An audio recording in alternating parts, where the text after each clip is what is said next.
গাইছ মই তৃষ্ণা এটা সৰু শ্বৰ্ট মিনি ব্লগলৈ আপোনালোক সকলোকে স্বাগতম জনাইছোঁ তো আজি অলপমান ওলাই আহিছোঁ ইয়াৰ লগৰকেইজনীৰ লগত ভণ্টি আৰু ৰচা অলপমান ওলাই আহিছে আপোনালোকক দেখাওঁ আমাৰ জেগাবিলাক বাহানাৰ এই দুজনী লাজ কৰিছে দেখিছেনে পলাই আছে এই কাম এটাত আহি আছে মানে বাহানা তিনিআলিলৈ তো আপোনালোকক দেখাম বাৰু কি কামত আহিছোঁ ফাইনেলি আহি আজি কামটোত পাইছোঁহি মানে MA থাৰ্ড চেমৰ আমাৰ এক্সাম আছে তো এডমিট উলিয়াব আহিলোঁ এইটো বাহানা কলেজৰ হোষ্টেল হয় তো বাহানা কলেজৰ মেইন গেটখন আগত আছে দেখাম বাৰু আপোনালোকক ভিডিঅ'টো শেষলৈকে চাই থাকিব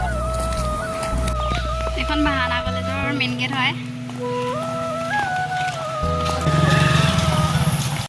ফাইনেলি আমি যিটো কামত আহিছিলোঁ সেইটো কাম হৈ গ'ল তো লগৰকেইজনী ফুচকা খাব লগ ধৰিলে সেইকাৰণে খাবলৈ আহিলোঁ সেনেকেইজনী লাজ কৰে মানে কেমেৰা ওচৰত ওলাবলৈ ফাইনেলি আমি বজাৰ চজাৰ কৰি ঘৰ আহি আছোঁ তো আপোনালোকে মোৰ ইউটিউব চেনেলটো চাব ছাবস্ক্ৰাইব কৰিব লাইক কমেণ্ট শ্বেয়াৰ কৰি দিব সকলোৱে আজিলৈ ভিডিঅ'টো ইমানে আছিলে বাই বাই ধন্যবাদ